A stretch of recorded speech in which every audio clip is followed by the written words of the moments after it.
الحمد لله وكفى وسلام على عباده الذين اصطفى أما بعد. أعوذ بالله من الشيطان الرجيم. بسم الله الرحمن الرحيم.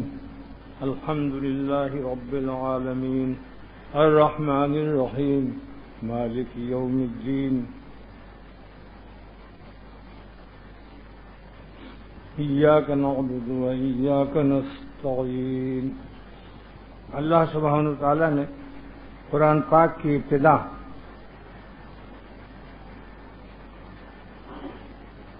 اعوذ باللہ سے فرمائی.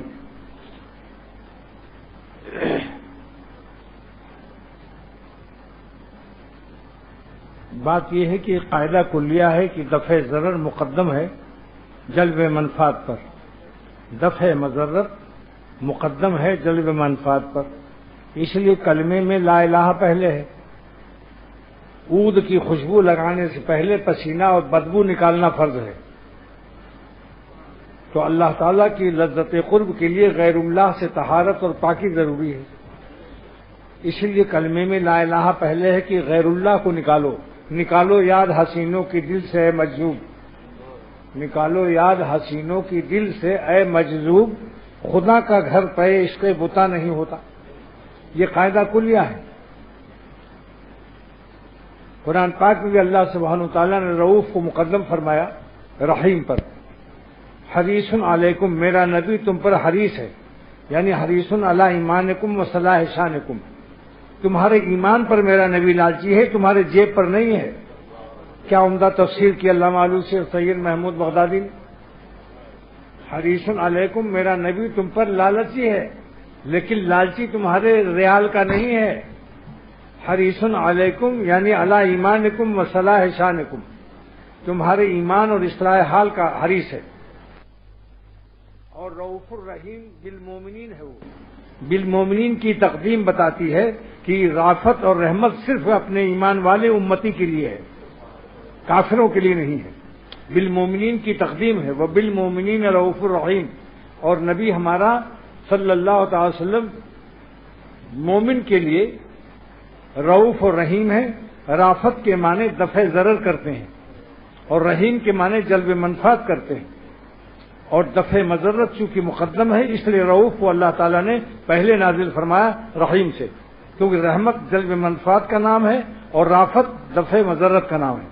اسی قاعدے کلیہ سے اللہ سبحانہ وتعالیٰ نے اپنے کلام میں دفع مضرت کو مقدم فرمایا کہ میرا ایک دشمن ہے وہ تمہارا بھی ہے.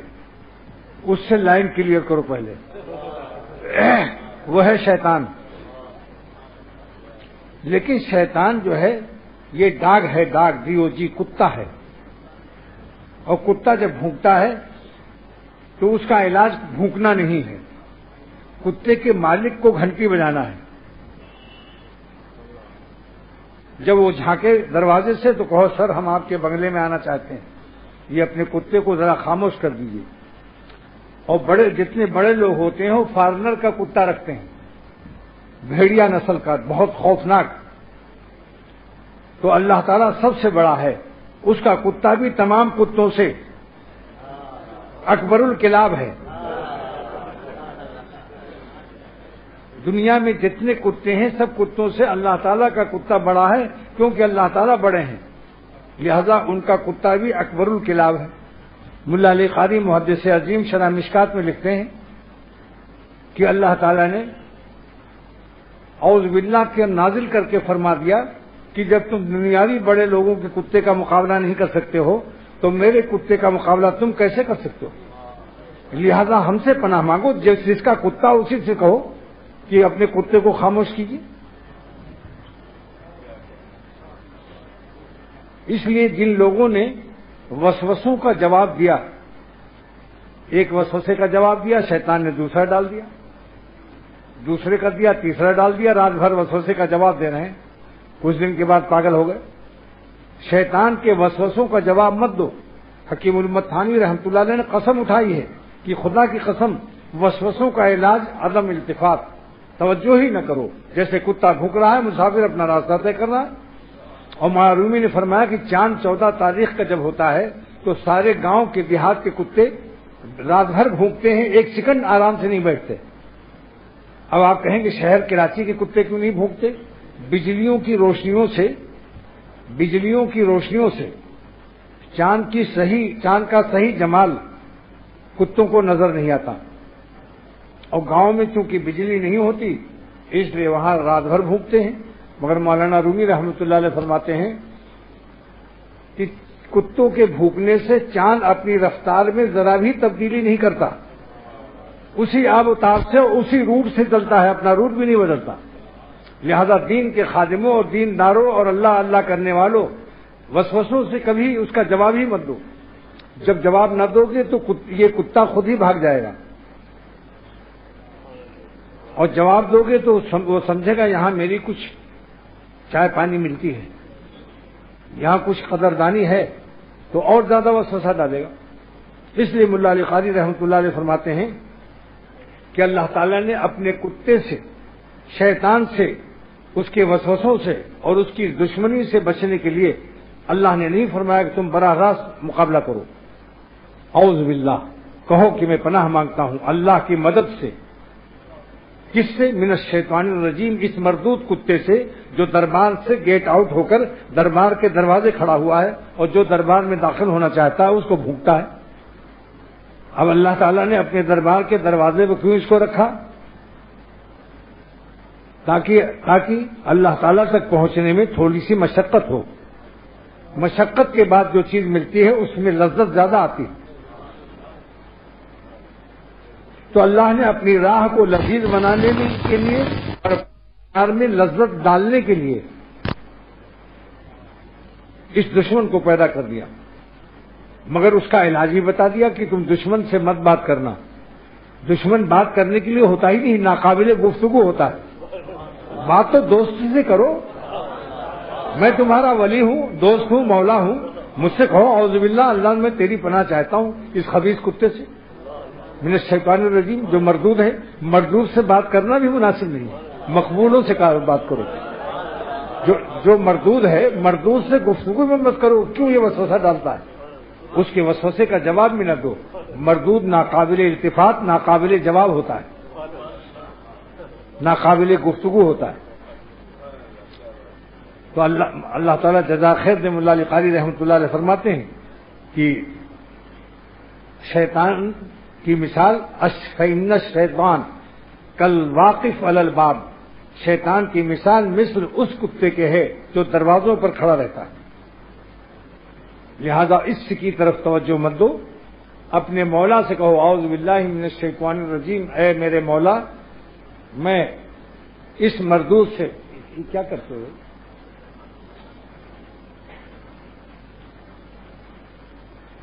عقل نہیں آئی ابھی تک، فوراً اس کو چپے چھپا لیا کرو۔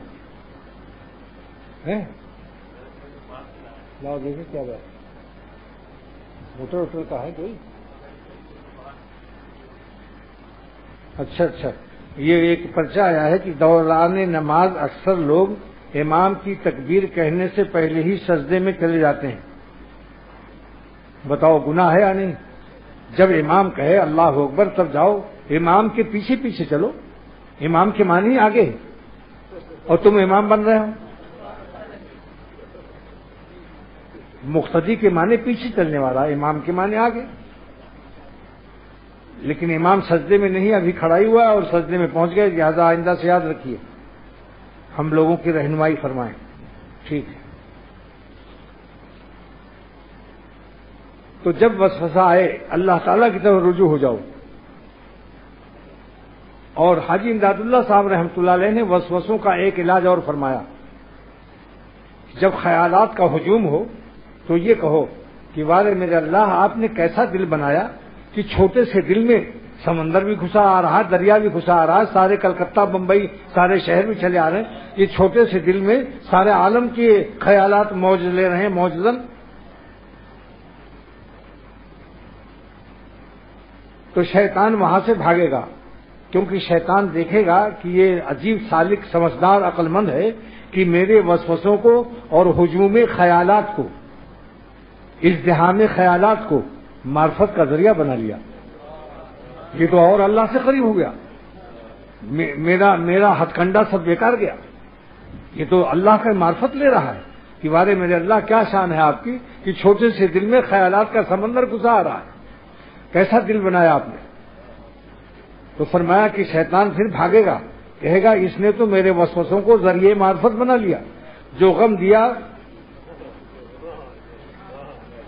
آلام روزگار کو آسان بنا لیا. آلام روزگار کو, آلام مانے علم, تکلیف, زمانے کی تکلیف, آلام روزگار کو آسان بنا لیا, جو غم دیا اسے غم جانا بنا دیا. ہم نے محبوب کے غم میں اس کو داخل کر دیا ہر بات میں. لہذا وسوسوں کا علاج نمبر 1 عدم التفات, توجہ نہ کرو. لیکن دل جو ہے خالی نہیں رہ سکتا, خلا محال ہے. لہذا دل کو کسی اچھے خیال میں مشغول کر لو تاکہ قلب مشغول ہو جائے. قلب کا کام ہے مشغول رہنا. جب خالی رہو گے تو پھر آئے گا وہ خالی گھر دیکھ کر تو شیطان کیا ڈاکو بھی آ جاتا ہے. دل کو خالی نہ رکھو, اچھے خیالات میں مشغول رکھو, جائز کاموں میں مشغول رہو, بیوی سے بات چیت کرتے رہو, چائے کینیا کی پیتے رہو, ورنہ خانقاہ میں آ کر پیر بھائیوں سے بات کرنے لگو. اور دل کی مٹیریل اور سائز جو دل کی ساخت سوچو کہ ایک آدھا پاؤ کا دل سارے دنیا کا خیال چلا رہا. اور نمبر 3 اعوذ باللہ من الشیطان الرجیم پڑھ کر دل پر پھونک مار لو.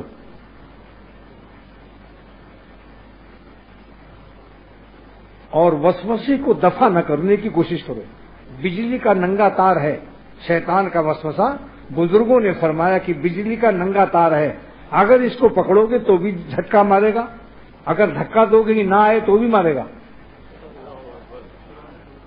بجلی کے ننگے تار کو اگر آپ کہیں گے آ جا ادھر تو بھی مار دے گا, اور اگر دھکا دیں گے کیوں ادھر آتا ہے تو بھی کرنٹ مار دے گا. بس یہی ایک علاج ہے کہ بجلی کے تار کو نہ دفع کرو نہ کھینچو اپنی طرف, نہ کھینچو نہ بھگاؤ, ادھر توجہ ہی نہ کرو. شیطان مایوس ہو جائے گا, یہاں میری دال نہیں گلے گی. بہت ہی چالاک صوفی سے پالا پڑا جو میری طرف توجہ ہی نہیں کرتا. آپ کتے کو دیکھیے, بعض کچھ لوگوں نے کتے کی طرف منہ کر کے بھونکنا شروع کیا تو وہ اور بھونکتا ہے پھر, اور وہ یہ سمجھتا ہے کہ میرا بھائی معلوم ہوتا ہے. یعنی ویسی بعضے لڑکے بھی نقل کرتے ہیں نا, جیسے کتا بھونکتا ہے بالکل اس کی نقل, تو وہ بیچارہ جانور کیا جانے, وہی سمجھتا ہے شاید میرا چھوٹا بھائی ہے یا بڑا بھائی. تو یہ اعوذ باللہ من الشیطان الرجیم کی تفسیر ہو گئی. اس کے بعد بسم اللہ الرحمن الرحیم ہے. اس میں 3 نام ہیں, اللہ, رحمان, رحیم. میرے شیخ مولانا شاہ ابرار الحق صاحب دامت برکاتہم کسی کو کوئی مصیبت آتی تو بتا دیتے ہیں یا اللہ یا رحمان یا رحیم پڑھتے رہو. قرآن پاک کی ابتدا ان 3 ناموں سے ہوئی ہے, یا اللہ یا رحمان یا رحیم. آپ کی ہر مشکل حل ہو جائے گی.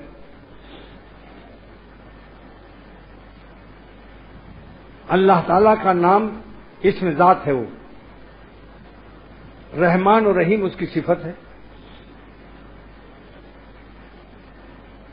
آگے فرمایا کہ الحمدللہ رب العالمین, سب تعریف اللہ کے لیے خاص ہے. میرے مرشد اس کی تفسیر میں فرماتے تھے کہ تعریف کی 4 قسمیں ہیں, 5ویں کوئی قسم نہیں ہے, اور چاروں قسمیں اللہ کے لیے خاص ہیں.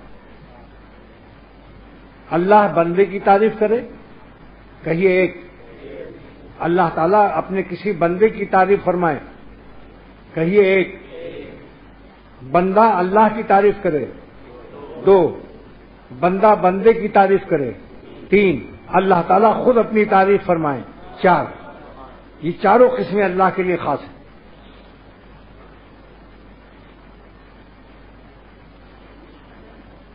کیونکہ بندہ کہاں سے لائے گا؟ اگر کوئی اچھا کام ہو جائے تو سمجھو اللہ تعالیٰ کے کرم سے ہوا ہے, اور گناہ ہو جائے تو کہو میری نالائقی سے ہوا ہے. الرحمن الرحیم ہے, الحمدللہ رب العالمین جو ہے کہ سارے عالم کو میں پالنے والا ہوں، اور تم لوگ عالم میں مثل مچھر کے جز ہو، تو جو کل پال سکتا ہے تو جز کو کیوں نہیں پال سکتا؟ اور پھر پالتے پالتے تمہاری داڑھیاں سفید ہو گئیں، ابھی بھی اعتماد نہیں کرتے ہو۔ بعض لوگ کہتے ہیں کہ میرا 10 سال کا دوست ہے، 10 برس کا آزمایا دوست ہے، مجھے پورا بھروسہ ہے اس پر، اور اللہ تعالیٰ نے آپ کو 40 سال 50 سال پال دیا، جس کی جتنی عمر ہے، اکثر اس میں بارش سے سفید بھی ہیں، تو جو سارے عالم کو پال رہا ہے وہ پالتے پالتے جوان بڈھا کر دیا، کسی کو جوان، کسی کو ادھیڑ، کسی کو بڈھا۔ اعتماد کرو کہ جو ہمیں پالنے والا ہے سارے عالم کا، تو ہمارے جز کو بھی پالنے والا ہے، ہم اس کے جز عالم ہیں، جز کائنات ہیں، جو ساری کائنات کو پالنے پر قادر ہے، وہ ایک جز کو کیوں نہیں پال سکتا؟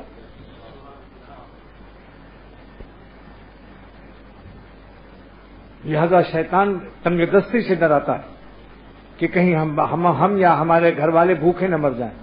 اللہ تعالیٰ اپنے کرم کا وعدہ کرتا ہے، شیطان ہمیں تنگ دستی سے ڈراتا ہے۔ لہذا جب تنگ دستی کا خوف آئے تو سمجھ لو شیطان کی طرف سے، یعدکم الفقر، تمہیں تنگ دستی سے ڈراتا ہے، اور اللہ تعالیٰ ہمیں اپنی رحمت سے امیدوار کرتے ہیں۔ ربوبیت کے معنی کیا ہے؟ ربوبیت کہتے ہیں کہ کسی ناقص کو آہستہ آہستہ کامل کر دینا، ایک دم سے نہیں۔ یعنی اب آپ کہیں 15 سال ہی کا بچہ پیدا ہو ماں کے پیٹ سے بالغ ہو کر کے، اور اللہ تعالیٰ قادر ہے اتنی بڑی ماں بنائے اور اتنا بڑا پیٹ بنائے اس کا کہ 15 سال کے عالم شباب سے اکڑتا ہوا بچہ نکلے؟ نہیں، ربوبیت کے خلاف۔ ربوبیت کے معنی ہے کہ کسی ناقص کو آہستہ آہستہ کامل کرنا۔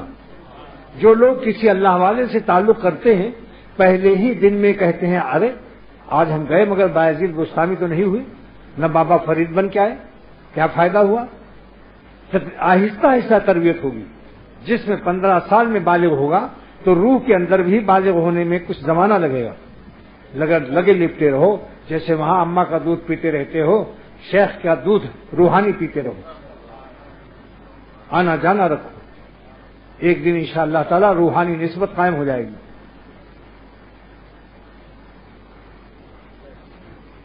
اب عالم میں جتنی چیزیں ہیں، سورج و چاند، سمندر، آسمان و زمین، یہ سب ہماری ربوبیت و پرورش میں شامل ہیں۔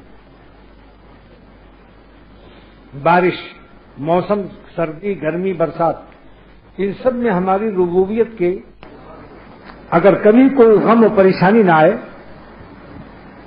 تو تصوف کی تکمیل نہیں ہو سکتی۔ اپنی تمنا ہوتی جو پوری، ہوتی نہیں تکمیل محبت، ہوتی نہیں تکمیل محبت، اپنی تمنا ہوتی جو پوری، تو کبھی کبھی غم، نامناسب حالات، فکر و پریشانی آئے گی، مگر ہر قسم کے غم و فکر و پریشانی میں میرے مرشد کی اب تفسیر پیش کر رہا ہوں، سعد الغنی رحمۃ اللہ علیہ کی ربوبیت کے ساتھ ساتھ 2 نام اللہ تعالی نازل فرما دیے، الحمدللہ رب العالمین الرحمن الرحیم۔ میری جو پرورش کی ادائیں ہوں گی اس میں میری شان رحمت شامل ہوگی۔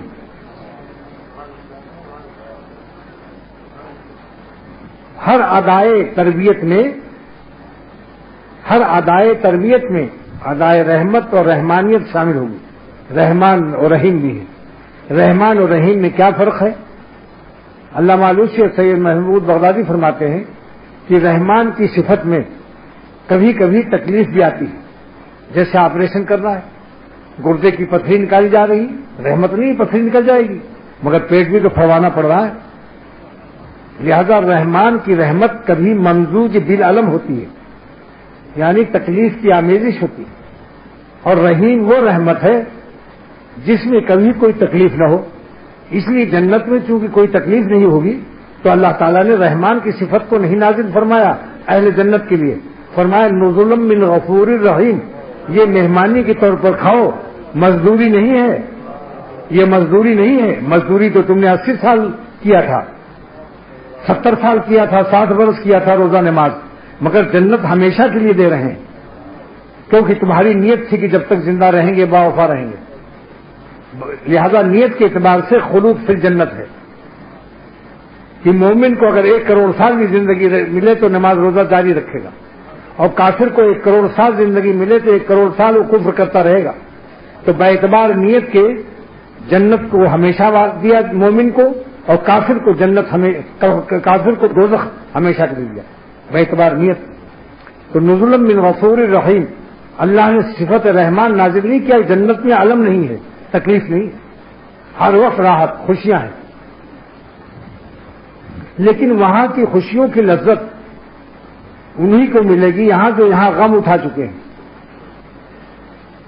اسی لیے جنت میں جب پہلا قدم داخل ہوگا تو ہر جنتی کے منہ سے یہ بات نکلے گی، الحمدللہ الذی اذھب عنا الحزن، شکر ہے اس اللہ کا جس سے آج غم ختم ہو رہا ہے. اب غم کا تصور بھی نہیں ہوگا.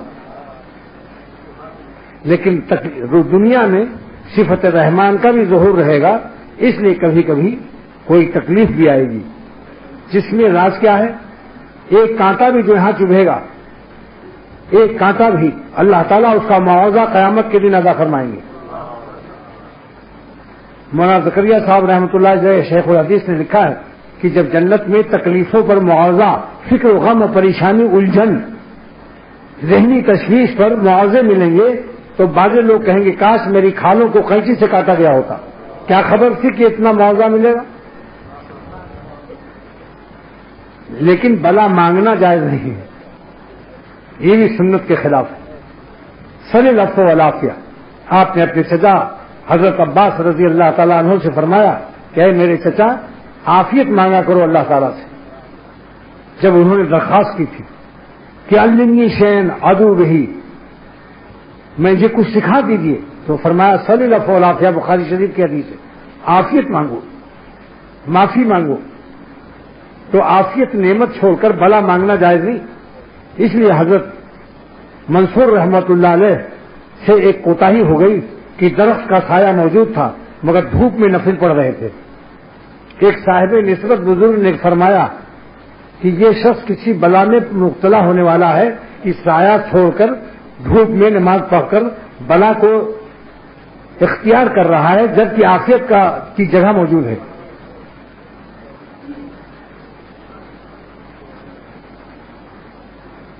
اور ایک راز مولانا شاہ محمد احمد صاحب رحمۃ اللہ علیہ نے فرمایا کہ اگر حضرت منصور رحمۃ اللہ علیہ شادی کر لیتے اور بیٹی، بیٹا، پوتے، پوتی، نواسے، کوئی زکام، کوئی ٹائیفائڈ، کوئی نزلہ، کوئی بخار، کوئی کھانس رہا ہے تو ڈاکٹروں کے ہاں لے کے بھاگتے، انا الحق نہ کہتے.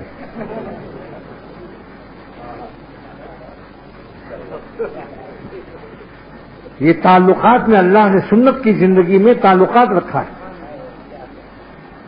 جس کی وجہ سے انسان معتدل رہتا ہے، نارمل رہتا ہے.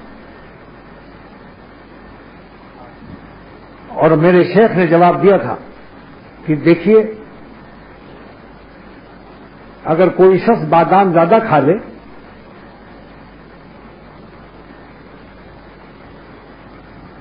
اور خمیرہ چاٹ لے اور کمزور پڑا ہوا تھا چارپائی پر، تب وہ بادام اور خمیرہ کہتا ہے کہ آپ میری برکت سے چل رہے ہیں، میری برکت سے پکڑ رہے ہیں، میری برکت سے دیکھ رہے ہیں، ورنہ آپ تو کمزور پڑے ہوئے تھے، بینائی سنوائی سب ختم ہو چکی تھی. تو وہ جو حدیث ہے کہ جب بندہ زیادہ مجھے یاد کرتا ہے اور میں اس کو اپنا بنا لیتا ہوں تو میں اس کی آنکھ بن جاتا ہوں، میری آنکھ سے دیکھتا ہے. جب بادام کہہ سکتا ہے تو کیوں نہیں ایسا ہو سکتا. اور میرے شیخ نے ایک بات اور فرمائی کہ جب جن کسی پر چڑھ جاتا ہے اور وہ کسی کو کچھ کہتا ہے، بڑبڑ کرتا ہے، دیکھتا ہے، تو کہتے ہیں کہ بھائی جن دیکھ رہا ہے، یہ وہ نہیں ہے، جن دیکھ رہا ہے. اور اگر وہ کسی کو تماچا مار دے تو کہتے ہیں اس نے نہیں مارا، جن نے مارا ہے. تو جب جن کے غلبے سے جن کی طرف نسبت کی جاتی ہے، تو جب اللہ تعالیٰ کا غلبہ کسی پر ہو جائے گا تو اس کا دیکھنا اللہ تعالیٰ کا دیکھنا ہوگا، اس کا سننا اللہ تعالیٰ کا سننا ہوگا، اس کا مصافحہ اللہ تعالیٰ کا مصافحہ ہوگا. میں اس کا ہاتھ بن جاتا ہوں، میرے ہاتھ سے پکڑتا ہے، اس کا پیر بن جاتا ہوں، میرے پیر سے چلتا ہے، اس کی آنکھ کی روشنی بن جاتا ہوں، میری آنکھ سے دیکھتا ہے. اب اللہ والوں کے مسافے کی قدر ہوئی. یہ میرے مرشد شاہ عبد الغنی رحمۃ اللہ علیہ نے یہ حدیث پڑھانے میں علماء کو پسینہ آ جاتا ہے کہ کیسے اللہ آنکھ بن جاتے ہیں بندوں کی. اصل میں نور اتنا زیادہ قلب میں بھر جاتا ہے کہ وہ اوور فل ہو کر اس کے خون میں اللہ کا نور دوڑنے لگتا ہے. اہل وفا کے سینوں میں ایک نور کا دریا بہتا ہے تو وہ اللہ کے نور سے دیکھتا ہے, اللہ کے نور سے سنتا ہے. تو خیر اللہ تعالیٰ دنیا میں کوئی بھی جب مفید اور راحت بخش حالات پیش آئیں تو کہو الحمدللہ, شکر ہے اللہ تعالیٰ آپ نے خوشیاں عطا فرمائیں. ہم مانگو یہی کہ ہمیشہ خوشی دکھا, غم سے بچا. لیکن مانگنے کے باوجود آ جائے تو اس کو مضر مت سمجھو, یہ سمجھو یہ پرورش کی ادا میں اس میں بھی کوئی شان رحمت شامل ہے جس کے اندر حاصل ذیل مسالے اور حکمتیں ہیں. نمبر 1 کہ کسی اونچے مقام پر اس کو پہنچنا تھا, عمل کمزور ہے لہذا کچھ مصیبت میں مبتلا کر دیا اللہ تعالیٰ نے, ذہنی پریشانی تشویش, جس کی وجہ سے اس مقام کو یہ پالے گا. ابو داؤد شریف کی روایت ہے کہ اللہ تعالیٰ نے بعض بندوں کو اونچا مقام لکھا مگر عمل سے اس مقام پر نہیں پہنچ سکتا. پھر اللہ تعالیٰ اس کو کسی غم میں اس کو, اس کے اولاد کو یا اس کے مال میں کوئی تکلیف, ثم صبرہ علی ذالک, پھر اللہ تعالیٰ صبر کی طاقت دیتا ہے, اس مقام پر پہنچا دیتا ہے. تو نمبر 1 مسئلہ ہے کہ کسی بڑے مقام پر پہنچنے والا ہے. نمبر 2 دنیا میں بھی کوئی بڑی خوشی آنے والی ہے تاکہ اس خوشی میں اس کی بندگی کا توازن قائم رہے, تکبر نہ آئے. غم دے کر پھر اونچا مقام دیتے ہیں. جیسے کہ قرآن پاک میں اللہ تعالیٰ فرماتے ہیں انقض ظہرک, میں نے وہ غم دیا ہے نبی آپ کو کہ آپ کی کمر توڑے ہوئے تھا, ورفعنا لک ذکرک, لیکن اب غم دینے کے بعد اب آپ کو یہ بلند مقام دے رہا ہوں تاکہ آپ کی ادائے بندگی علی منہاج النبوت قائم رہے, کیونکہ نبی کا مقام ابدیت بھی بہت اونچا ہوتا ہے. اگر غم نہ دیا جائے تو خطرہ ہوتا ہے. لہذا رب العالمین وہ رب الانبیاء بھی ہے, رب الاولیاء بھی ہے. انبیاء کو انبیاء جیسی تربیت دیتا ہے اور اولیاء کو ولایت اولیاء جیسی تربیت دیتا ہے. جیسا جمبو ہوتا ہے ویسا پیٹرول دیا جاتا ہے, ایئر بس کو ایئر بس کا پیٹرول دیا جاتا ہے. نمبر 2 کیا ہے؟ نمبر 3 نمبر 1 کیا ہے کہ اونچا مقام ملنا ہوتا ہے, اس مقام پر پہنچانے کے لیے اسے غم دیا جاتا ہے. نمبر 2 کہ کوئی دنیا کی بڑی خوشی ملنے والی ہے جس کا تحمل اس کو ہو جائے اور بندگی 90 ڈگری قائم رہے اور بڑائی نہ آئے. اور نمبر 3 کہ غم کی وجہ سے بندہ اتنا تیز اللہ کا راستہ طے کرتا ہے کہ صاحب خوشی اس مقام کو نہیں پا سکتا. صاحب الحزن غم والا جتنا جلد اللہ کا راستہ طے کرتا ہے اتنا غیر صاحب الحزن اس مقام کو نہیں پا سکتا. نمبر 4 کہ اپنے دوستوں سے ملاقات میں اس کے امتیازی کیفیت نہیں ہوگی. جب غم سے گزرا ہوا ہوگا تو ہر غمزدہ کی قدر کرے گا, حقیر نہیں سمجھے گا, اور اپنے دوستوں سے ویسے ہی ملے گا چاہے 1 کروڑ اس کے مرید ہو جائے, مگر اس کے ملنے جلنے میں امتیازی کیفیت اور ترفع و بلندیاں نہیں محسوس کریں گے. اتنا غم دیا جائے گا کہ وہ ہمیشہ اپنے دوستوں سے, جب اس کو کوئی نہ پوچھ رہا ہو کسی زمانے میں, اور پھر 1 کروڑ اس کے مرید ہو جائیں تو انشاءاللہ آپ اس کو یکساں پائیں گے.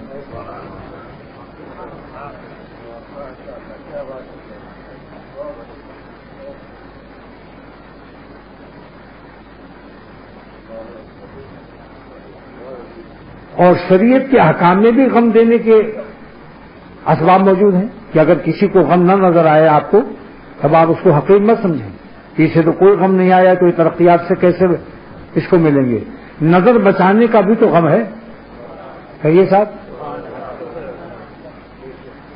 بتاؤ.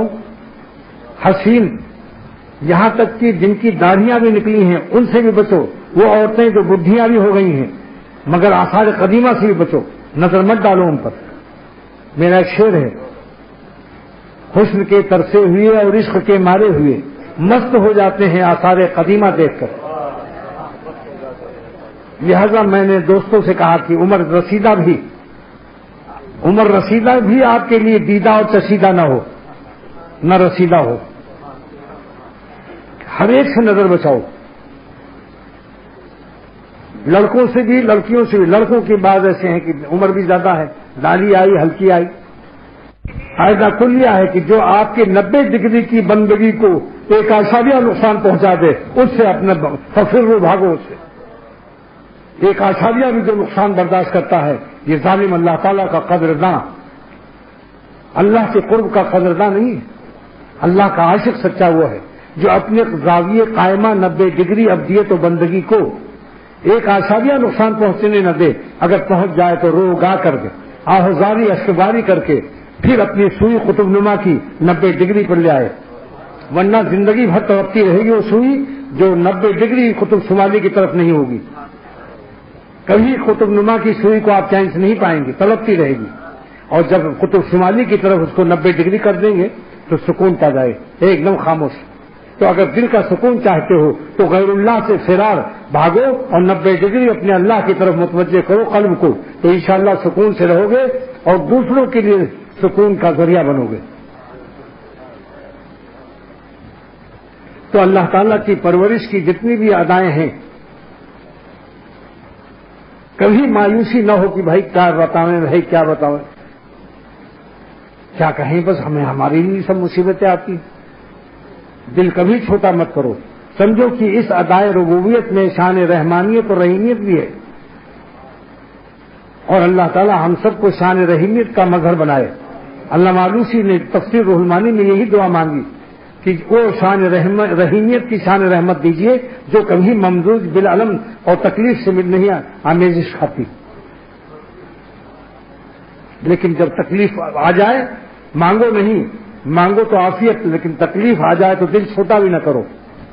اگر یہ تکلیفیں پیاری نہ ہوتی تو اللہ اپنے پیاروں کو پیغمبروں کو تکالیف نہ دیتے. جو چیز اللہ کے پیاروں کو بھی دی جائے تو سمجھ لو یہ چیز یہ تکلیف یہ بھی پیار ہے کیونکہ پیاروں کو ملی ہے. سارے پیغمبروں کی ہسٹری اور تاریخ دیکھ لو. ایک بزرگ کو بخار تھا، اس نے کہا ایک معتقد بے وقوف نے کہ حضور آپ کو بخار کیسے آ گیا، آپ کے تو پھونک سے جھاڑ پھونک سے سب کا بخار اچھا ہوتا ہے.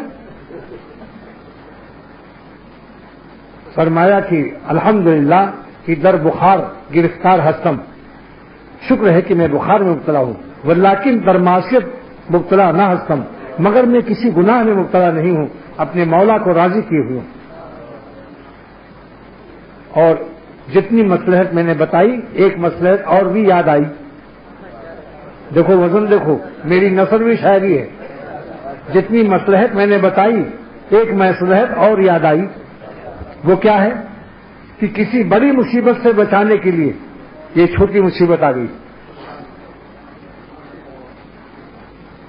چنانچہ ایک بزرگ استنجا کرنے دیہات میں باہر جا رہے تھے، چوکھٹ لگ گئی، خون نکل آیا اور پٹی باندھ کے لیٹ گئے اور فرمایا الحمدللہ کوئی بڑی بلا سے بچا لیا اللہ نے. نوکروں نے مذاق اڑایا کہ ارے یہ لوگ ایسے ہی رہتے ہیں، ملاؤں کو یہی سب سمجھ، چوٹ لگی ہے ہائے ہائے کر رہے ہیں اور کہہ رہے ہیں الحمدللہ. وہ لوگ باہر نوکر باہر گئے تو 2 ڈاکو ان کو قتل کرنے کے لیے تیار بیٹھے. اگر یہ استنجا کرنے جاتے تو جان سے جاتے، تو جان بچ گئی، تھوڑی سی چوٹ لگ گئی. یہ بلا دفع بلا ہے بزرگ، کبھی چھوٹی بلا بڑی بلا کے لیے دفع کرنے کے لیے آتی. بہرحال ربوبیت کی جتنی بھی ادائیں ہیں جس طرح چاہے اللہ ہم کو پالے. اب سن لو، جس طرح چاہے اللہ ہم کو پالے اس میں شان رحمانیت اور شان رحمت کے شمول کو اعتقاد رکھو. اور اگر ایک بڑی مصیبت ایسی ہے، سب سے بڑی مصیبت مومن کے لیے ایک ہے کہ جس میں شان رحمت نہیں ہوتی شان لعنت رہتی ہے، شان کرم نہیں ہوتا شان غضب ہوتا ہے، وہ ہے نافرمانی اور گناہ.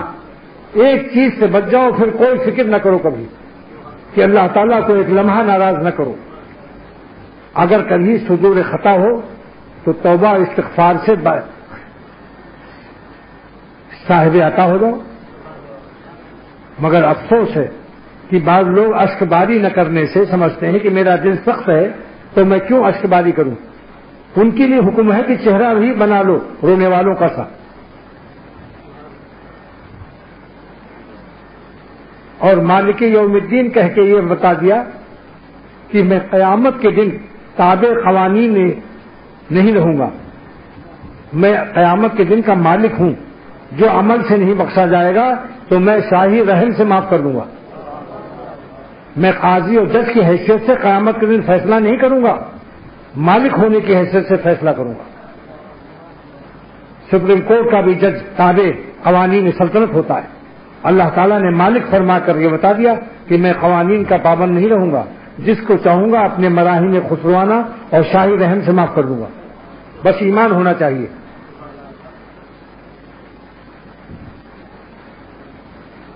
اور ایاک نعبد و ایاک نستعین نے بتا دیا کہ تمہاری عبادت جو ہے وہ میری استعانت کے محتاج ہے. اور عبادت میں گناہ چھوڑنا بھی ہے. سب سے بڑی عبادت ہے گناہ چھوڑنا. جو گناہ نہ چھوڑے تو سمجھ لو یہ عبادت اس کی ابھی کامل نہیں ہوئی. سب سے بڑی عبادت اللہ تعالیٰ کو ناراض نہ کرنا ہے, اسی پر جان کی بازی لگانا ہے اور اللہ سے دعا بھی کرنا ہے کہ ہمیں ایسی ہمت ایسا حوصلہ عطا فرما دے خدا کہ ہم آپ کو ایک لمحہ بھی صورتاً اور سیرتاً ناراض نہ کریں. اس کے لیے ہمت مانگو. جب اللہ ہمت دیتا ہے تو پہاڑ بھی اٹھا لو گے, اور جب ہمت نہیں دیتا تو ذرہ اٹھانے میں بھی آپ کو بوجھ لگے گا. اب عمل کو آسان کرنے کے لیے, مثبت عمل اور منفی عمل کو آسان کرنے کے لیے, یعنی عبادت کے لیے بھی اور گناہ سے بچنے کے لیے دونوں حق, اللہ تعالیٰ کی محبت کا حق عبادت اور اللہ تعالیٰ سے نافرمانی بچنے کا, اللہ کی عظمت کا حق, دونوں حق ادا کرنے کا. عبادت کس چیز کا حق ہے؟ اللہ تعالیٰ کی محبت کا. اور گناہ سے بچنا یہ اللہ کی عظمت کا حق ہے. تو حق محبت اور حق عظمت دونوں کی ادائیگی کو لذیذ کرنے کے لیے, آسان کرنے کے لیے ایک دعا سکھاتا ہوں, اور وہ بخاری شریف کی حدیث. اور یہ دعا مانگنے کا عمل جو سکھا رہا ہوں یہ سنت بھی ہے. وہ کیا ہے؟ اللہم انی اسألک حبک, اے اللہ میں آپ سے آپ کی محبت کا سوال کرتا ہوں. سائلی سوال کرنا, سائر کہتے ہیں فقیر و مسکین کو. اس میں بندگی اور عبدیت کی تکمیل ہوتی ہے لفظ سوال سے. اس میں نبوت کی بندگی کا جب معراج عطا ہو رہا ہے تو ولایت کیا چیز ہے اس کے آگے. جب حضور صلی اللہ تعالی وسلم نے لفظ سوال ارشاد فرمایا کہ اللہ آپ کا نبی آپ سے سوال کرتا ہے, بھیک مانگتا ہے, آپ کا سائل ہے, آپ کا بھکاری ہے, تو ولایت تو تابع نبوت کے ہے. ولایت ہمیشہ تابع نبوت کے ہے. جو متبع سنت نہیں اس کی ولایت بالکل کچھ نہیں, دعوے ولایت ہے خالی. لہذا اللہ تعالیٰ کے سائل بنو اور یہ کہو اے اللہ میں آپ سے سوال کرتا ہوں آپ کی محبت کا. تو اللہ سے اللہ کی محبت مانگنا سنت ہے یا نہیں؟ اس سنت کا کو کیوں نہیں زندہ کرتے لوگ؟ جو اللہ تعالیٰ سے محبت نہ مانگے اللہ پاک کی, وہ سنت کو زندہ کر رہا ہے. یہ سنت چھوٹ رہی ہے. اور محبت مانگ کر حضور صلی اللہ علیہ وسلم نے سارے اعمال دونوں قسم کے, حق محبت بھی اور حق عظمت بھی, یعنی عبادت کرنا اور گناہ سے بچنا. عبادت حق محبت اور گناہ سے بچنا حق عظمت, دونوں قسم کی لذیذ کر دیا محبت مانگ کر. کیونکہ جب محبت آ جائے گی تو اللہ محبوب ہوگا بھی نہیں. تو محبوب کی عبادت میں بھی مزہ آتا ہے اور محبوب کو ناراض نہ کرنے میں بھی مزہ آتا ہے. تو اللہ تعالیٰ نے عمل مثبت عمل منفی دونوں کو لذیذ کر دیا. حضور صلی اللہ علیہ وسلم نے یہ دعا سکھا کر اپنے نبی کے ذریعے سے ہم کو یہ ادائے بندگی عطا فرمائی کہ اللہ سے سوال کرو, مانگو کہ ہم آپ سے آپ کی محبت مانگتے ہیں. اور وَحُبَّ مَن يُحِبُّكَ, اور میں سارے دنیا کے عاشقوں کی محبت مانگتا ہوں. لیکن اپنے مرشد کی محبت کو امتیازی طور پر خصوصیت سے مانگتا ہوں، کیونکہ میں یحبک میں مرشد داخل ہے، مگر اس کو کوئی تو خصوصیت ہے، عام لوگوں میں کیسے داخل کر رہے ہو؟ کیونکہ وہ عاشق بھی ہے اور تمہارے لیے عاشق گر ہے۔ پیر جو ہے، پیر کی محبت میں تو میں یحبک میں تو ساری دنیا کے مرشد ہیں، لیکن جو تمہیں عاشق بنا رہا ہے اس کی محبت تو خاص طور سے مانگنی چاہیے۔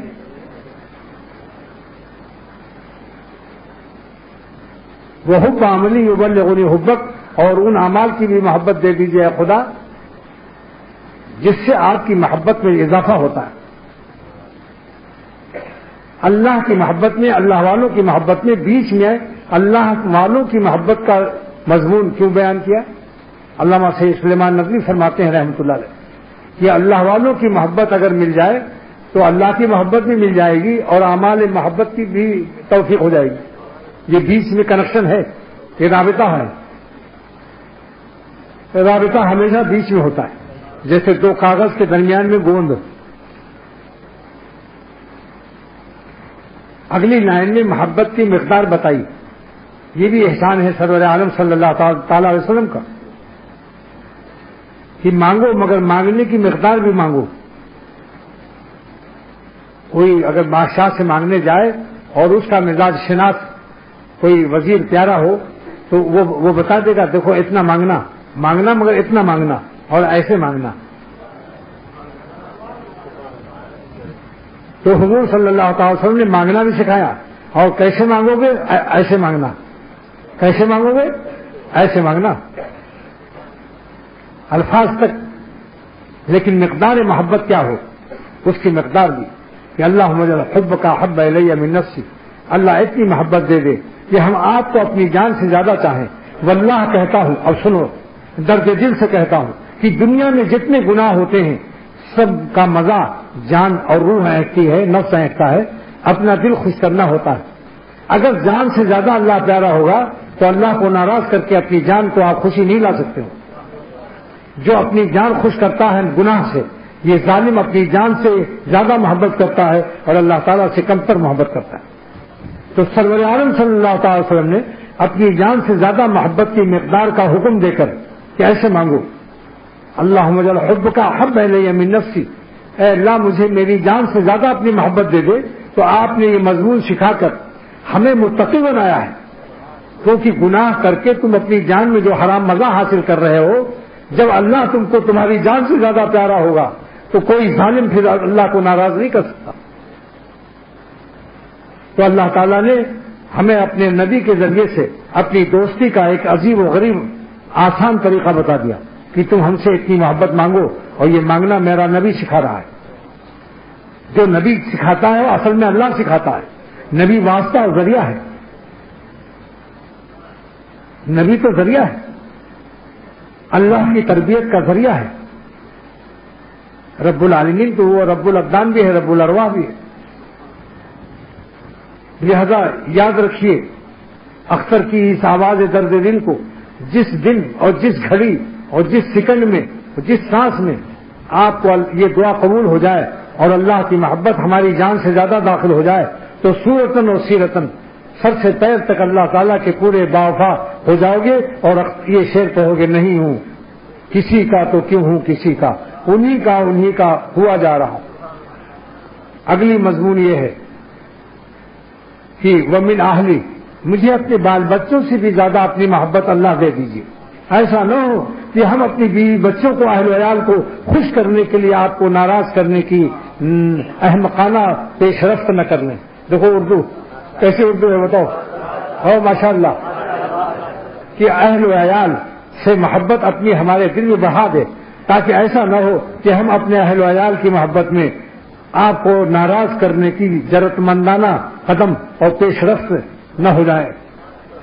کوئی عمل ایسا نہ کر لیں کہ جس سے بیوی بچوں کو تو خوش کر لیں مگر آپ ناخوش ہو رہے ہوں۔ تو ہم نے جب محبت بال بچوں سے، بیوی بچوں سے زیادہ آپ کی ہوگی تو ہم آپ کو خوش کریں گے اور بیوی بچوں کو نرمی سے سمجھا دیں گے۔ آپ کو خوش کر کے بیوی بچوں کو بھی خوش کریں گے۔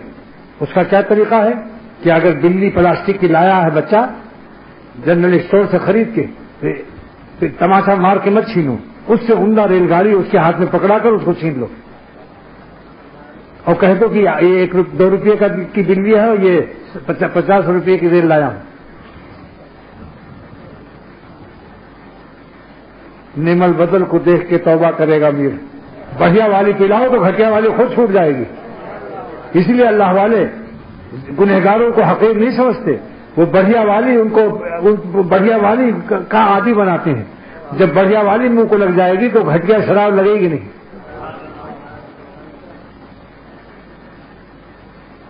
دیکھا آپ نے یہ تقریر کل بھی سنی، آج کچھ فرق ہے یا نہیں بتاؤ؟ یہی دلیل ہے کہ میری تقریر رٹی رٹائی نہیں ہوتی۔ ابھی کل ہی بیان کیا میں نے اس مضمون کو، مگر آج کچھ فرق ہے یا نہیں؟ کہ جان سے زیادہ پیارا اللہ ہے، تو اللہ پیارا جان سے زیادہ ہوگا تو آپ اپنی جان کو حرام خوشیوں سے ہم کنار نہیں ہونے دیں گے، بلکہ کنارہ کش ہوتے رہیں گے۔ یہ بھی اردو دیکھو، جب اللہ ہماری جان سے زیادہ پیارا ہوگا تو گناہوں سے آپ، حرام خوشیوں سے آپ ہم کنار نہیں ہوں گے، بلکہ حرام خوشیوں سے کنارہ کش رہیں گے۔ بولو بھائی نثار میاں، کیا اردو مزیدار نہیں ہے؟ یہ اللہ تعالیٰ کی دی ہوئی اردو کیسے نہ مزیدار ہوگی انشاءاللہ۔ دنیا کے ادیبوں کو بلاؤ تب ان کو پتہ چلے گا کہ اللہ کی عطا میں کیا بات ہے۔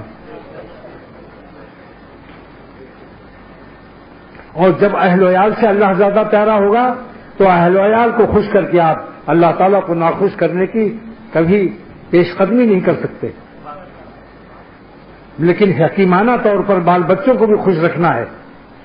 یہاں حکمت اختیار کرنی ہے۔ بچہ اگر رو رہا ہے، چلا رہا ہے، اور آپ نے اس کو ایک تماچا مار کے اس سے بلی چھین لیا کہ یہ تو ناجائز ہے، تصویر ہے، تو پھر ناشتہ بھی نہیں ملے گا۔ اور یہ کہے گی بیوی، سنو جو کہے گی میں کہوں گا اس کو، میں آپ کو بتا رہا ہوں جو کہے گی وہ، کہ میاں بہت دن تک آپ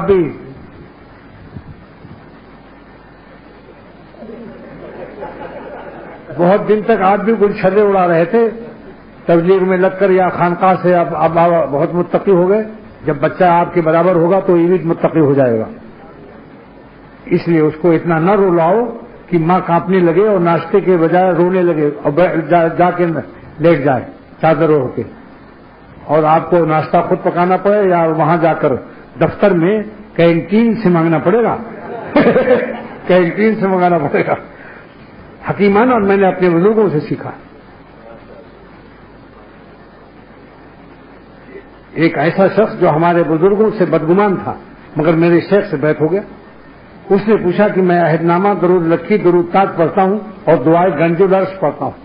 آپ سوچو کہ دین عربی میں ہے اور گنج میں گاف ہے یا نہیں؟ بھلا دین میں گاف کہاں سے آ گیا؟ دین تو عربی میں نازل ہوا، لیکن وہ چونکہ تھا عقیدے کا کچا، اگر حضرت میرے شیخ فرماتے یہ سب بدعت ہے تو اسی وقت کہتا تم وہاں بڑے ہو، ہم تمہارے ہاتھ بیٹھ توڑتے ہیں۔ مگر حضرت کا حکیمانہ جواب سنو۔ دھومے خان نام تھا ان کا رامپور میں، شاہ ابراہیم حق صاحب دامت برکاتہم بھی تھے، اختر بھی تھا۔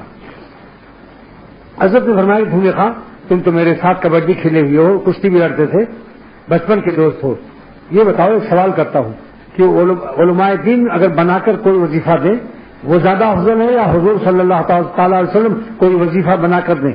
تو اس نے جواب سنو اس کا کہ حضور ہمارے آقا ہیں، مولانا لوگ غلام ہیں ہمارے حضور کے، غلاموں کا بنا وظیفہ آقا کے وظیفے کو کیسے پا سکتا ہے؟ بس اب حضرت نے فرمایا التحیات کے بعد جو درود شریف ہے یہ حضور صلی اللہ تعالی علیہ وسلم نے بنا کر دیا ہے امت کو، لہذا تم کتنی دیر میں یہ سب پڑھتے ہو؟ درود تاج، درود لکھی، عہد نامہ اور گنج العرش وغیرہ، اس میں 25 منٹ لگتے ہیں، 25 منٹ تم التحیات کے بعد کی درود شریف پڑھ لو۔ وہ خوش ہو گیا۔ ہم لوگ اور حضرت والا ہردوئی نے فرمایا کیا حکیمانہ جواب دیا۔ دین پھیلانے کے لیے صحبت کی ضرورت ہے، جن کے پاس علم زیادہ ہے صحبت کم ہے، کیا کہوں کہ اس درد دل سے کہتا ہوں، حکیمانہ انداز نہیں۔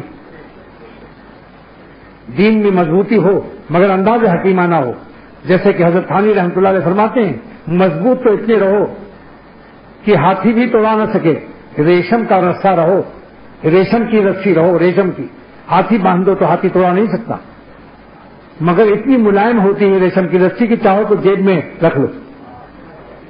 دین میں اس میں مضبوط رہو، ہتھوڑا گروپ نہ بنو، ہتھوڑا گروپ ہے؟ یہ ہتھوڑا گروپ کا لفظ دیکھو کیسا آیا، میں سوچتا تھوڑی ہوں کہ کیا بیان کروں گا۔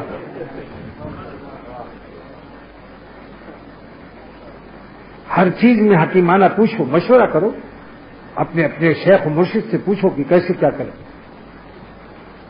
3 برس تک، 3 سال تک ہمارے ایک پیر بھائی بغیر داڑھی کے آتے تھے، اور مرید بھی حضرت نے کر لیا تھا ان کو۔ یہ بھی اللہ والوں کا ہے کہ بے داڑھی والوں کو بھی بیعت کر لیتے ہیں، یعنی بے داڑھی والے سے مراد یہ بچے نہیں ہیں، یعنی جو رکھتے نہیں ہیں کسی کمزوری کی وجہ سے، بشری کمزوری ہے، ایمان کی کمزوری ہے۔ 3 سال تک نہیں رکھا ہوں، اور حضرت کبھی نہیں فرمایا کہ بھائی تم یہ رکھو، کیونکہ وہ بڑے آدمی کے بیٹے تھے، اگر حضرت فرماتے تو بھاگ جاتے، وہ جج کے بیٹے تھے۔ 3 سال کے بعد رکھ کے آئے، 3 مہینہ نہیں آئے، خوب بڑی ہو گئی، آئے، حضرت خوش ہو گئے، تو حضرت نے مجھ سے فرمایا کہ 3 سال تک میں نے اس ظالم کے لیے دعا مانگی داڑھی کے لیے، مگر کہا نہیں کہ بھاگ جاتا۔ مولانا الیاس صاحب رحمۃ اللہ علیہ نے ایک شخص سے کہا، ارے پیارے جوان بچے تو داڑھی کیوں نہیں رکھتا؟ گالوں پر ہاتھ بھی پھیر دیا، ارے پیارے داڑھی کیوں نہیں رکھتا؟ وہ بھاگ گیا، پھر آیا نہیں، پھر بلوایا شیخ نے اور بلا کے فرمایا کہ آیا کرو، فکر نہ کرو، میں دعا کرتا ہوں۔ لیکن فرمایا میں نے جلدی کی، کچے توے پر روٹی ڈال دی، آٹا بھی گیا۔ پہلے فیلڈ بناؤ، کوشش کرتے رہو، دعا کرتے رہو، ہمارا کام دعا کرنا ہے، مگر لپٹا کے رکھنا بھی ہے، بھگانا بھی نہیں ہے، کیونکہ آج نہ صحیح تو کبھی نہ کبھی انشاءاللہ وقت آ جائے گا، انشاءاللہ ایک زمانہ آئے گا، جیسے کہ شاہ عبدالعزیز محدث دہلوی کا قصہ شاہ عبدالغنی رحمۃ اللہ نے فرمایا کہ شاہ عبدالعزیز محدث دہلوی رحمۃ اللہ علیہ کی مجلس میں ایک پنڈت آتا تھا کئی برس تک، اور نہا دھو کر سورج کی پوجا کرتا تھا شاہ صاحب کے سامنے، مشرکانہ کام بھی کرتا تھا، اور پھر بخاری شریف کے درس میں بیٹھتا تھا۔ حضرت نے کبھی بھگایا نہیں، اس کو برداشت کیا۔ جب ان کا انتقال ہو گیا تو ان کے بیٹے سے کہا کہ ہاتھ بڑھاؤ، اسلام لاتا ہوں، کلمہ پڑھتا ہوں۔ فرمایا کہ میرے ابا کے ہاتھ پر اسلام لاتے تو بہت خوش ہوتے۔ فرمایا کہ تمہارے باپ ہی سے اسلام ملا ہے، اگر مجھے ایک دن بھی نفرت کرتے تو میں بھاگ جاتا۔ ان کی قوت برداشت اور ان کی تربیت کی اس انداز پر میں فدا ہوں کہ جس نے کافر کو بھی شرمندہ کر دیا۔ تو اللہ تعالیٰ اتنے راستے تربیت کے ہیں جتنے انسان کے سانس ہیں،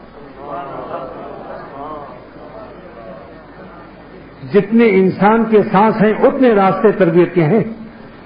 بقدر انفاس الخلائق طریق الاصلاح، بقدر انفاس الخلائق، اصلاح کے طریقے اتنے ہیں جتنے انسان کے سانس ہیں، مگر سیکھنا پڑتا ہے۔ آخر میں وہ من الماء البارد ہے کہ جتنا ٹھنڈے پانی پینے میں رگ رگ میں جان آتی ہے، اے خدا ٹھنڈے پانی سے زیادہ مجھے آپ کی محبت نصیب ہو جائے جب ہم کہیں اللہ جل جلالہ و تعالی شان، تو رگ رگ میں جان آ جائے، نئی حیات معلوم۔ دنیاوی معشوقوں میں اور اللہ تعالیٰ کی محبت میں یہی فرق ہے کہ دنیاوی معشوق نہ ہو، اس کا نام لے لو، کانپنے لگے گا، رونے لگے گا، اور ساتھ ساتھ اور کیا ہوگا، دل میں پریشانی آ جائے گی۔ اور اللہ کے نام لینے میں جہاں ان کا نام وہیں ان کا مسمى بھی ہوتا ہے، خود ان کی ذات ہوتی ہے۔ تو جن کے ذکر میں اطمینان قلب کی ضمانت قرآن پاک میں بیان کی گئی، وہ خود مسمى کیسا ہوگا؟ جس کے دل میں مولا آتا ہے اس کے اطمینان کا کیا عالم ہوگا؟ جن کے نام میں اطمینان ہے تو ان کا مسمى میں کتنا اطمینان ہوگا؟ لہذا آج کی تقریر کا خلاصہ کیا ہے کہ ہمیشہ یاد رکھو، کبھی تشویش، ذہنی پریشانی آ جائے تو گھبرانا مت، یہی سمجھو کہ ہمیں کوئی بڑی بلا سے بچا رہے ہیں اور کوئی بڑی نعمت دینے والے ہیں، اور دعا بھی کرتے رہو یا بدی العجائب بالخیر یا بدی ہو، تو غیر سے راستے پیدا ہو جائیں گے انشاءاللہ۔ اگر اسباب خلاصی از بلا سے خلاصی کے سبب نہ ہو تو یہ دعا پڑھو یا بدی العجائب بالخیر یا بدی ہو، اے انوکھے انداز سے خیر کے اسباب پیدا کرنے والے۔ انشاءاللہ اس کی برکت سے دیکھو تعداد کچھ نہیں، جتنا چاہو پڑھ لو، 111 دفعے پڑھ لو تو بہت اچھا ہے، مگر اول آخر درود شریف بھی پڑھ لو۔ جن کی بیوی ناراض ہو وہ بھی پڑھ لیں اس کو، مگر یا سبوح یا قدوس یا غفور یا ودود بھی پڑھتے رہو، اس سے دل نرم ہو جاتا ہے۔ مگر جو کسی کی ناراضگی سے غمزدہ ہیں، اللہ تعالیٰ کی ناراضگی سے بھی ان کو غمزدہ ہونا چاہیے۔ جب تک معافی نہ مانگ لو، چائے پینے کو میں غیرت بندگی کے خلاف سمجھتا ہوں۔ اگر کسی شخص سے بدنظری ہو گئی تو چائے نہ پیو نہ کھانا کھاؤ، جب تک کہ توبہ کر کے اللہ تعالیٰ کو راضی نہ کرو۔ جب رزاق کو خوش کر لو اب رزق پر کی طرف ہاتھ بڑھاؤ، ورنہ شرافت بندگی کے خلاف ہے۔ بے حیائی کمینے پن سے جو چاہو کر لو، ہم نہیں کچھ کہتے ہیں، مگر بتاؤ شرافت کا درجہ کا تقاضا کیا ہے کہ جب کوئی خطا ہو جائے تو رزق پر ہاتھ مت ڈالو، پہلے توبہ کرو، اللہ کو رو رو کے راضی کرو، رزاق کو خوش کر کے اب رزق کی طرف ہاتھ بڑھاؤ۔ چائے وغیرہ پی کر بدمستیاں مستنڈے پن مت کرو، ہاں ہاں ہاں کرتے رہتے ہیں، بدنظری کر کے گناہ کر کے ہاں ہاں بھی کرتے ہو۔ تم اللہ کے غضب کے سائے میں ہو، تمہیں کچھ پتہ بھی ہے کہ اوپر کیا چیز منڈلا رہی ہے؟ مخلوق میں کیا ہنستے ہو؟ ہنسنا اس کا مبارک ہے جس سے اللہ تعالیٰ خوش، لہذا اللہ کو ناراض کر کے ہنسنا بھی چھوڑو، پہلے آج کے بعد آنکھوں سے یا چہرہ بنا لو رونے والوں کا سا، استغفار و توبہ کر کے پھر لقمہ اور پیٹ میں رزق ڈالو، یہ رزق مبارک ہوگا۔ اللہ کو ناراض کر کے کھانا پینا یہ جو ہے بے غیرتی سے کھانا پینا ہے، شرافت کے خلاف ہے۔ دعا کرو اللہ تعالیٰ عمل کی توفیق دے۔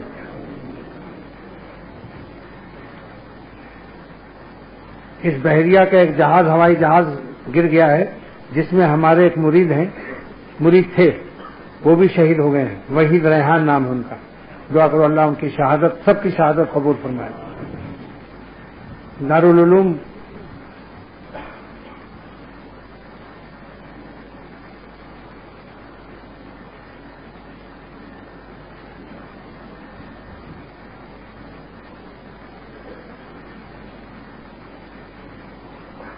دارالعلوم کی اطلاع کافی ہے کہ دارالعلوم 4000 گز پر تعمیر ہو رہی ہے، اس لیے دعا بھی کرو اللہ تعالیٰ جلد سے جلد بنوا دے دارالعلوم کو بھی، مدرسۃ البنات کو بھی، اور اپنی رحمت سے ہم سب کو ہماری تعمیر بھی تکمیل کر دے۔ دارالعلوم سے زیادہ تو ہماری تعمیر ہے، یعنی ہماری روح و دل، ہمارے دل کی تعمیر ہو جائے کہ ہم سچے پکے اللہ والے بن جائیں۔ اللہ تعالیٰ ہم سب کو 100% اپنی فرما برداری میں قبول فرمائے اور اپنی نافرمانی 1% بھی نہ کرنے دے، ہم سب کو حفاظت فرمائے۔ اور جو لوگ کسی بری عادت میں مبتلا ہیں، اللہ تعالی ہم سب کو تمام بری عادتوں سے پاک کر کے اللہ والی خصلتیں، اللہ والوں کی حیا اور اللہ والوں کی وفا ہم سب کو نصیب فرما دے، اور اولیاء صدیقین کی خط انتہا تک پہنچا دے، اور دونوں جہان ہم سب کو عطا فرمائے۔ صلی اللہ علیہ وسلم۔